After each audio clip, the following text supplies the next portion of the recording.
بسم اللہ الرحمن الرحیم۔ درس قرآن.com کے نئے سلسلے پوڈ کاسٹ میں ہم حاضر ہیں۔ آج ہمارے مہمان خصوصی ہے بھائی یاسر عثمانی صاحب۔ السلام علیکم۔ وعلیکم السلام ورحمۃ اللہ وبرکاتہ۔ کیسے ہیں آپ؟ الحمدللہ، اللہ کا شکر۔ یاسر صاحب، سب سے پہلے اپنا خاندانی مختصر سا پس منظر، خاندانی پس منظر۔ جی، خاندانی نام ہمارا عثمانی ہے، تو نسبت جو ہے حضرت عثمان غنی رضی اللہ عنہ سے ہے۔ اللہ تعالیٰ ان کی طرح ہمیں ہمارے اخلاق اور حیا اور ان کی طرح سخاوت نصیب فرما دے۔ دادا جان ہمارے مولانا محمد فاضل عثمانی جو کہ مکہ مکرمہ میں مقیم تھے۔ اجیاد کی بلڈنگ آپ کو یاد ہوگی، وہاں پہ ہمارا گھر تھا، دادا جان کا گھر وہاں پہ تھا، اور حرم شریف سے اتنا قریب تھا کہ حرم شریف میں اقامت ہو اور دادا جان گھر سے نکلیں تو تکبیرہ اولیٰ میں حرم شریف میں نماز پڑھ سکتے تھے۔ الحمدللہ دادا جان کا تعلق خصوصی طور پہ پاک و ہند کے علماء، بالخصوص علماء دیوبند کے ساتھ بہت تھا۔ تبلیغی مرکز ہمارا ہی گھر تھا، جتنے اکابرین آتے تھے وہ ہمارے ہی گھر میں رہتے تھے، تو اس نسبت سے دادا کی سنت کو زندہ کرتے ہوئے میں پاک اور ہند کے علماء کے ساتھ تعلق رکھتا ہوں، اور اسی نسبت سے مقیم امریکہ ہونے کے باوجود میں پاکستان صرف علماء کی محبت میں اور ان سے نصیحت لینے کے لیے آتا ہوں یہاں پر۔ ماشاءاللہ۔ ابتدائی دینی اور عصری تعلیم کتنی حاصل کی؟ جی، میری ابتدائی تعلیم تو مکہ مکرمہ کی ہے۔ میری elementary school, middle school, high school, پھر تفسیر اور توحید کی کلاسز وہاں پر، فقہ حنبلی کی کلاسز وہاں پر، حفظ قرآن، یہ ساری میری مکہ مکرمہ سے ہی ہوئی ہیں، مدرسۃ الخندق سے۔ اور الحمدللہ 2009 میں میں نے عصری اور دینی علوم کا جو ایک مجمع کورس ہوتا ہے وہاں پہ پورے سعودی عرب میں میں نے 2009 میں ٹاپ کیا تھا۔ ماشاءاللہ۔ اس کے بعد جی میں پاکستان آیا تھا الیکٹریکل انجینئرنگ کرنے کے لیے، اور امریکہ کا ویزا لگ گیا تو پھر میں امریکہ منتقل ہو گیا۔ وہاں پہ میں نے اپنا بیچلرز کمپلیٹ کیا، اور پھر دورہ حدیث، درس نظامی اور دورہ حدیث، تاکہ کچھ نسبت جو ہے وہ امام ابو حنیفہ رحمۃ اللہ علیہ کے فقہ سے بھی اور حنفی اماموں کی فقہ سے بھی، اس کی ضرورت یہ پڑی کہ جب امام کے طور پہ فعال ہوا میں امریکہ میں، تو طلاق اور نکاح اور گھریلو بہت سارے ایسے مسائل فیملی کو دشوار ہوتے تھے جو کہ حنفی فقہ سے ان کو جواب چاہیے ہوتا تھا، اور میرا کیونکہ بیک گراؤنڈ حنبلی فقہ تھا تو مجھے حنفی فقہ پوری کتابیں پڑھنی تھی۔ الحمدللہ یہاں پر میں نے پورا 7 سال کا عالم کورس مکمل، پورا درس نظامی پورا کیا میں الحمدللہ۔ ماشاءاللہ۔ یہ تو ہوگی آپ کی تعلیم۔ دوسرا مرحلہ شروع ہوتا ہے شادی اور بچوں کا۔ کتنی شادیاں کی ہیں؟ میں نے جی ہے کہ شادی ہے میری، اور ابھی طارق مسعود صاحب سے مل کر آ رہے ہیں، اور شادی ہے کہ؟ جی ہمارے پورے خاندان میں ایک ہی شادی ہوتی ہے بس۔ اچھا جی ٹھیک ہے، ٹھیک ہے۔ امریکہ کب جانا ہوا؟ جی میں امریکہ 2015 میں گیا ہوں، میں 2015 میں گیا تھا میں الحمدللہ، اور ہیوسٹن گئے تھے، ٹیکسس گئے تھے، وہاں سے پھر میں نیو اورلینز میں نے بھی کام کیا ہے۔ اب جو ہے وہ کچھ الحمدللہ اللہ نے معرفت کچھ اتنی زیادہ بنا دی ہے وہاں پہ کہ کچھ کام کے تقاضے بڑھ گئے ہیں، جی تو اب میں الاباما شفٹ ہو رہا ہوں انشاءاللہ تعالی۔ مارچ سے میں الاباما میں ہوں گا انشاءاللہ۔ اچھا، اب یہ بتائیے، آپ نے سعودی عرب میں وقت گزارا، پاکستان میں بھی، امریکہ میں، مختلف ممالک کا سفر بھی کرتے ہیں، نوجوانوں کے مسائل کیا ہیں؟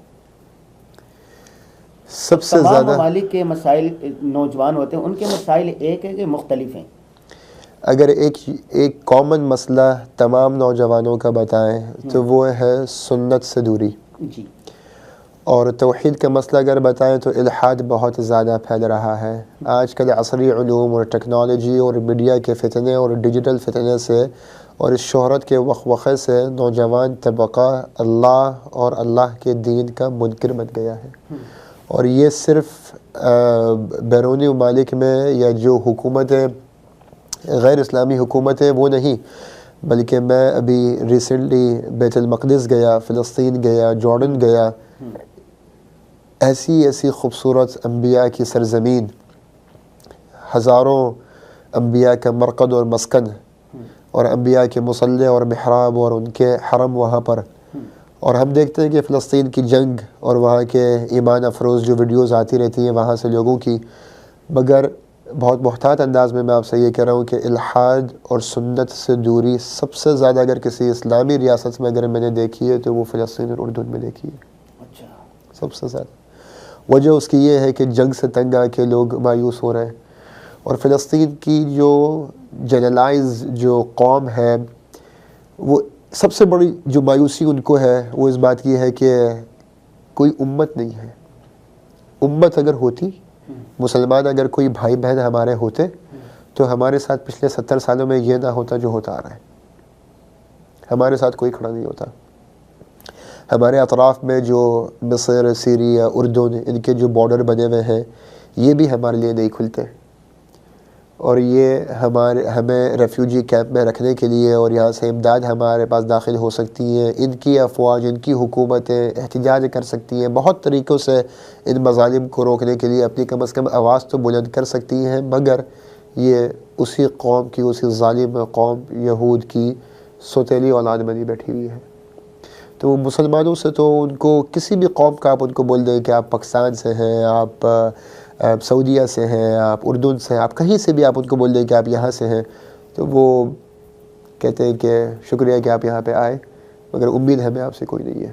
دوسری وجہ یہ کہ جو علماء کرام ہیں, جو ائمہ کرام ہیں, تو بہت سارے ملکوں میں اب اسلامی ریاستوں میں, بھلے جو اسلامی ریاستیں ہیں کہنے کو آزاد قوم ہے, مگر کوئی ہے ان کے اوپر, وہ میں اور آپ جانتے ہیں کہ کون ہے, کوئی نہ کوئی ہے ان کے اوپر.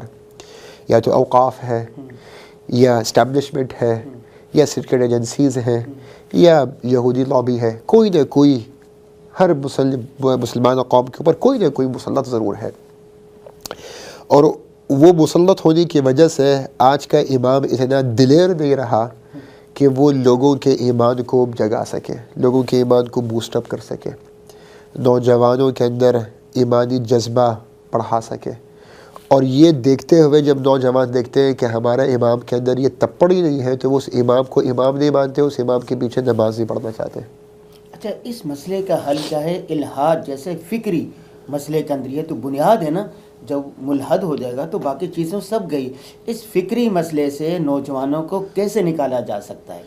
دیکھیں, ہر قوم کا, ہر ملک کا نظام الگ ہے, اور میں اس اپروچ کو فالو کرتا ہوں کہ بغیر کسی جماعت پہ تنقید کیے ہوئے میں اس جماعت کو اسپیسیفکلی تنقید بالکل بھی نہیں کر رہا ہوں. اکثر جب میں جملے بولتا ہوں تو لوگ سمجھتے ہیں کہ میں اس جماعت کا نام لے رہا ہوں.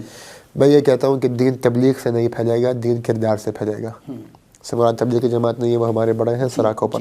جو جملے کے پیچھے جو مطلب ہے وہ یہ ہے کہ جب ہمارا کریکٹر اچھا ہوگا نا, ہمیں دیکھ کے لوگ مسلمان بنے, ہماری باتوں سے لوگ مسلمان نہ بنے.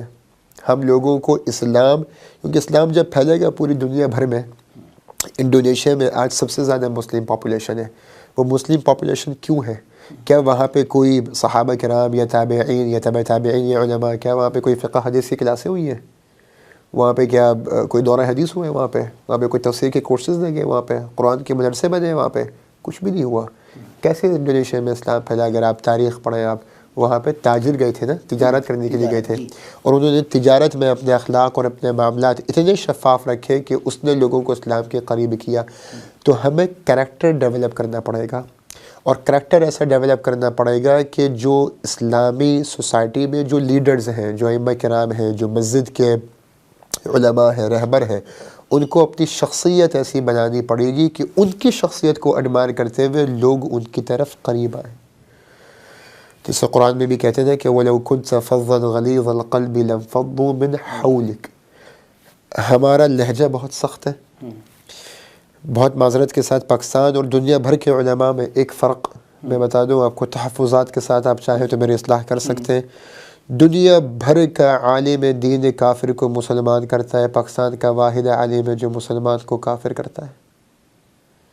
پاکستان میں علماء آپ کو الا من رحم ربی محتاط انداز میں کم آپ کو ملیں گے جن کی آپ کو ویڈیوز دیکھنے کو ملیں گی کہ کسی کو مسلمان کر رہے ہیں, بر ہزاروں ویڈیو آپ کو ملیں گی کہ ہر عالم کسی دوسرے عالم کو یا کسی دوسری جماعت کو کافر ضرور کر رہا ہے.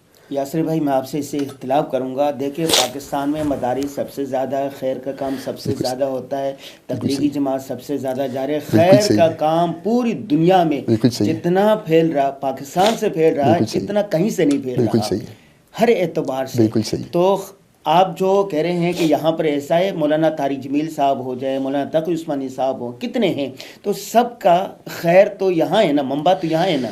دیکھیں میں یہ دو الگ پہلو ہیں، اس کے اوپر میں ایک کامنٹ ریوائز کر دوں جو کہ ہم نے بڑوں سے بھی سنا ہے، اور خود جب میں ابھی پورے مڈل ایسٹ، نارتھ افریقہ، شام اور بہت سارے اسلامی ریاستوں میں گیا ہوں، میں اس بات پہ 100% آپ کے ایگری کرتا ہوں کہ دین شاید عربی زبان میں عرب پر نازل ہوا، اس کو سمجھا، اپنایا، پڑھایا، سکھایا بر صغیر نے.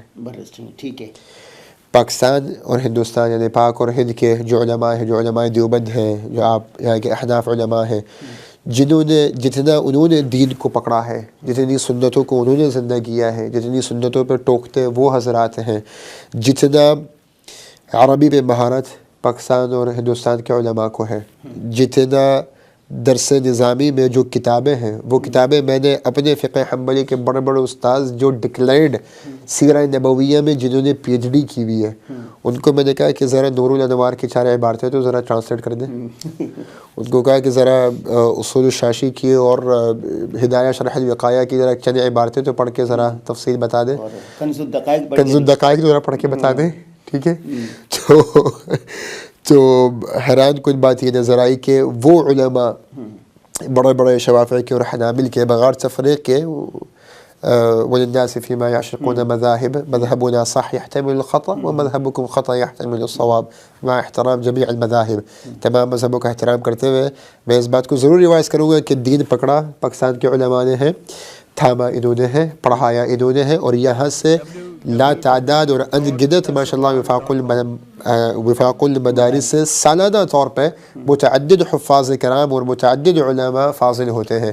میں آپ سے سب سے زیادہ میں اپنی بات کو پھر سے ریفریم کرتا ہوں کہ جو امپیکٹ ڈیجیٹل میڈیا میں جو آ رہا ہے نا، میں نے آپ سے کہا ڈیجیٹل میڈیا میں جو امپیکٹ آ رہا ہے وہ یہ نظر آتا ہے کہ پاکستانی علماء ایک دوسرے کو کافر کر رہے ہیں.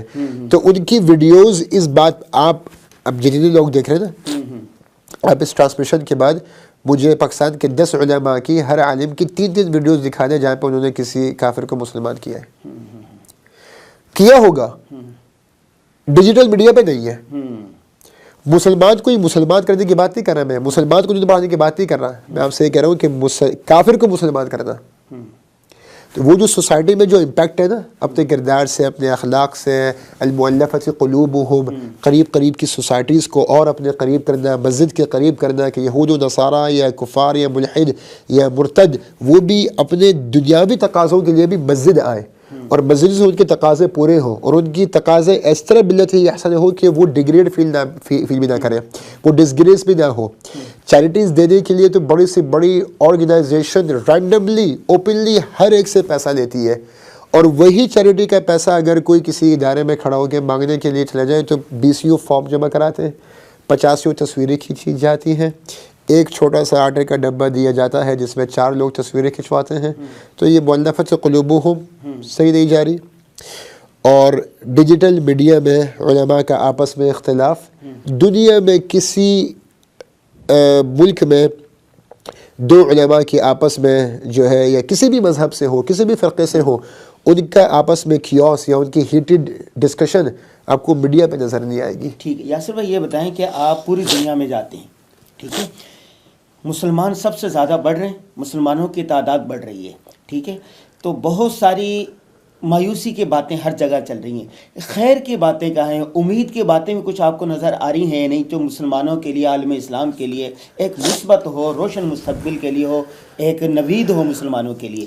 سب سے خوشائن بات نظر آتی ہے جب میں دنیا بھر میں جب گھومتا ہوں، سفر کرتا ہوں، اور وہ مساجد، وہ مدارس، وہ اسلامک انسٹیٹیوٹ جہاں پہ آڈینس میں بچوں کی اور خواتین کی تعداد زیادہ ہوتی ہے. ٹھیک ہے. کیونکہ امام حسن بصری رحمۃ اللہ فرماتے ہیں کہ اگر تمہاری مسجدوں میں بچوں کی شور کی آواز نہ آئے تو ان کے ایمان کی فکر کرو آگے چل کے. تو جن سوسائٹیز میں یا جن مساجد میں بچوں سے مسجدیں، یعنی کہ ان کی رونق مسجدوں میں بچوں سے اگر ہے، وہاں پہ امید نظر آتی ہے. اور انہوں نے کیسے کیا ہوا ہے؟ انہوں نے مسجد کے ساتھ وہ ایکٹیویٹیز ان اماموں نے کی ہوئی ہیں، وہ بچوں کے ساتھ ایسے بچے بن گئے ہیں، انہوں نے وہ physical activities, sports activities, educational activities, entertainment activities, بہت ساری چیزیں ایسی کی ہوئی ہیں۔ میں صرف تحدیث بندہ میں کے طور پہ اپنی مثال دے دوں، میں نے 4 مہینے پہلے تفسیر سورہ یاسین کا کورس لانچ کیا، 7 بندے بھی رجسٹر نہیں ہوئے۔ اس کے 2 ہفتے کے بعد میں نے ساکر ٹورنامنٹ کا، یعنی کہ فٹ بال جو پاکستان میں کہتے ہیں، فٹ بال ٹورنامنٹ میں نے 4 ہفتوں کا لانچ کیا، 850 بندہ ماشاءاللہ جو ہے وہ اس میں آ گیا۔ اور ساکر ٹورنامنٹ کے بیچ میں جب ہاف ہوتا ہے 15 منٹ کا، اس 15 منٹ کے وقفے میں سورہ یاسین 4 ہفتوں میں تفصیلی پڑھا دی، جو کہ وہ 3 دن کے کورس میں نہیں پڑھی جا رہی تھی۔ اچھا، تو یہ فرق ہے، تو یہ فرق ہے۔ یہ چند ایسی مثالیں ہیں۔ لوگ کوشچن پوچھتے ہیں کہ بھائی بچے تو آپ کے پاس کھیلنے کے لیے آتے ہیں، بچے آپ کے پاس پیزا کھانے کے لیے آتے ہیں، بچے آپ کے پاس وہ بریانی کھانے کے لیے آتے ہیں، آپ مسجد میں کھانا کرتے ہیں، مسجد کی کارپٹ خراب ہو جاتی ہے، تو میں جواب یہ دیتا ہوں کہ مسجد کی کارپٹ خراب ہونا زیادہ بہتر ہے کہ میرے کسی مسلمان بچے کا ایمان خراب ہو جائے۔ اچھا، آپ حال ہی میں دورہ کر کے آئے فلسطین کا، قدس کا، آسانی سے آپ چلے گئے؟ وہاں جانا تو بہت مشکل تھا۔ یہ تو آپ کو نہیں بتا سکتے۔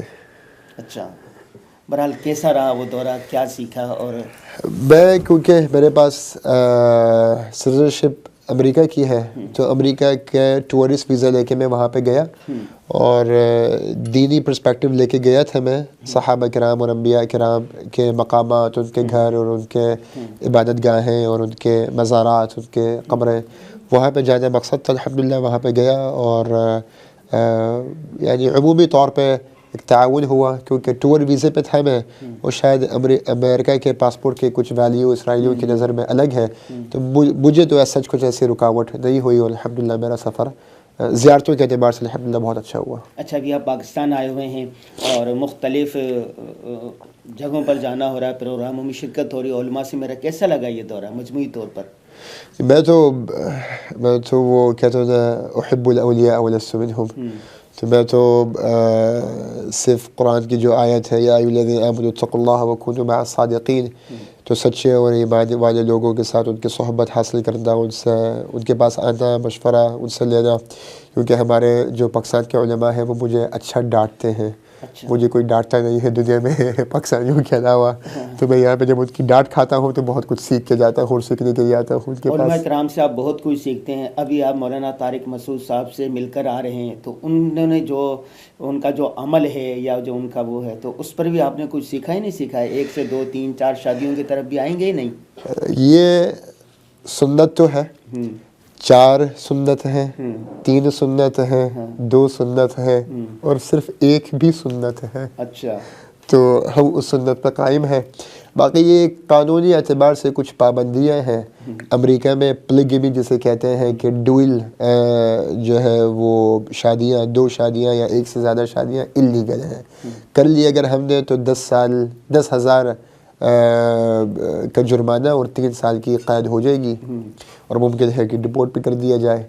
تو اس سے بچنے کے لیے اگر کوئی سیکریٹلی اگر کر لے تو ٹھیک ہے۔ ٹھیک ہے۔ اچھا، آخری بات یہ بتائیے کہ درسقرآن.com کی خدمات کو، بھائی شفیق اجمل کی خدمت کو کیسے دیکھتے ہیں آپ؟ آپ پوری دنیا میں جاتے ہیں نا، درسقرآن.com کے پلیٹ فارم سے جو علماء کرام آتے ہیں، ان کی خدمات ہیں، کیسے؟ بھائی شفیق اجمل صاحب کو تو اللہ تعالیٰ اپنے شان دنیا اور آخرت میں بھرپور اجر دے گا، اور سورہ ہود میں، سورہ اسراء میں 2 جگہوں میں رب العزت کہتے ہیں من کان یرید الحیاۃ الدنیا وزینتها نوفی الیہم اعمالهم فیہا وہم فیہا لا یبخسون اولئک الذین لیس لهم فی الآخرۃ الا النار وحبط ما صنعوا فیہا وباطل ما كانوا یعملون۔ ایک اور آیت میں ہے من كان يريد العاجلة عجلنا له فيها ما نشاء لمن نريد ثم جعلنا له جهنم يصلاها مذموما مدحورا ومن أراد الآخرة وسعى لها سعيها وهو مؤمن فأولئك كان سعيهم مشكورا۔ ان لوگوں کی محنت، ان لوگوں کی کاوش اللہ کے نزدیک، اللہ کی نظر میں قبولیت کا شرف حاصل کرتی ہیں، جو لوگ یہ نیکی کا کام اسلام کا لبادہ اوڑھے آخرت کے تقاضا کے لیے کرتے ہیں۔ تو اتنے لاکھوں کروڑوں ویورز اور سبسکرائبرز ہونا، اور یہ اس سے کسی بھی قسم کے منافع دنیاوی اعتبار سے نہیں لینا، شہرت کے وقوقے سے اور تکبر سے اپنے آپ کو بچانا، وہ مثال مجھے بھائی شفیق اجمل اور درس قرآن کے معنی میں نظر آتی ہے۔ میرا تعارف درس قرآن سے ایسا ہوا کہ بھائی شفیق کہ جو بھتیجے ہیں انہوں نے میرے ساتھ 2017 میں حج کیا تھا اور میں ان کے گروپ کا امام تھا میں، تو انہوں نے مجھے یہاں پہ متعارف کرایا، اور اس کے بعد ان کا ایک چینل ہے، اس پہ مجھے کچھ ٹرانسمیشن کرنے کا موقع ملا، اور وہاں سے جو میں نے ٹرانسمیشن کی اس کے بعد ہی پاکستان میں جتنے علماء سے میرے رابطے ہوئے ہیں وہ ان ٹرانسمیشنز کے بعد ہی ہوئے ہیں، اور پھر میرا ایک رابطہ قائم ہو گیا یہاں پہ، اور اب آنا جانا لگا رہتا ہے۔ ماشاءاللہ، دنیا بھر میں جاتے ہیں، وہاں بھی درسقرآن.com کے قاری نظر آتے ہیں، ان کے جو الحمدللہ سننے والے ہیں بالکل نظر آتے ہیں، بالکل نظر آتے ہیں، ہر جگہ پہ نظر آتے ہیں۔ ایک پیغام، نوجوان جو ہے نا، نوجوان ہر چیز میں ہراول دستہ ہوتے ہیں، اور پاکستان ان ممالک میں سے جہاں نوجوان سب سے زیادہ، نوجوانوں کو کیا پیغام دینا چاہتے ہیں؟ کوئی ایک پیغام۔ نوجوانوں کے لیے ایک پیغام یہ ہے کہ ایک نبی کریم صلی اللہ علیہ وسلم کی حدیث ہے، جی، وہ حدیث استادتا ہوں، لا يكن احدكم امعا جی، ان احسن الناس احسنتم وان اساءوا اسأتم ولكن وطنوا انفسكم ان احسن الناس ان تحسنوا وان اساءوا ان تجتنبوا اساءتهم۔ نبی پاک فرماتا ہے کہ تم میں سے کوئی امعا نہ ہو۔ اچھا جی، امعا کون ہے؟ وہ لوگ ہیں اگر کوئی آپ کے ساتھ اچھائی کرے تو آپ اچھائی کرتے ہیں، آپ کے ساتھ برائی کرے تو آپ برائی کرتے ہیں، نہیں۔ یہ پاک فرماتا ہے کہ وطنوا انفسکم، یعنی کہ عودوا انفسکم، اپنی یہ عادت بنا لو، کوئی تمہارے ساتھ اچھا کرے تم اس کے ساتھ اور اچھا کرو، کوئی تمہارے ساتھ برائی کرے کبھی پلٹ کے اس کے ساتھ برا نہ کرو، تو برائی ایسے ختم ہو جائے گی اور اچھائی بڑھتی رہے گی معاشرے میں۔ تو پاکستانی نوجوانوں کو یہی پیغام ہے کہ آپ دوسرے کے ساتھ اچھائی کریں اور دوسروں کو معاف کرتے رہیں، معاف کرتے رہیں، اچھائی کرتے رہیں، اور کوئی آپ کے ساتھ برا کرے تو چھوڑ دیں، معاف کر دیں، جو برا کرے اس کے ساتھ بھی اچھا کریں، بدلے نہ لیں۔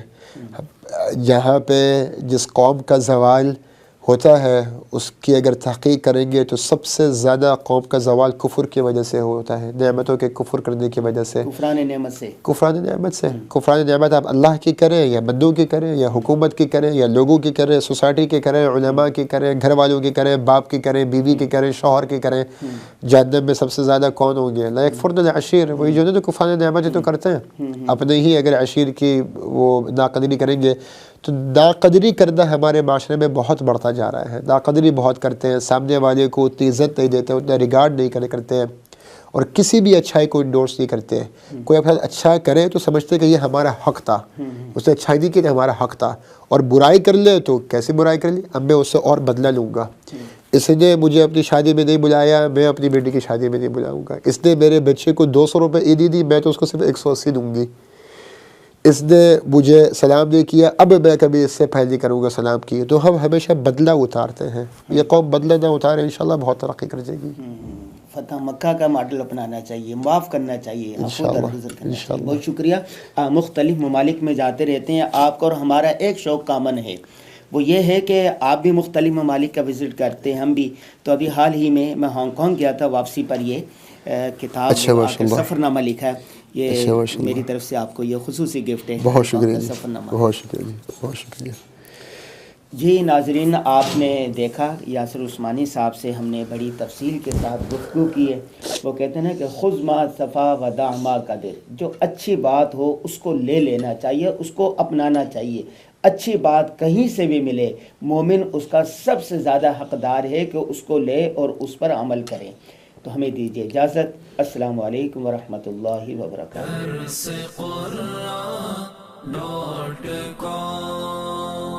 www.darsequran.com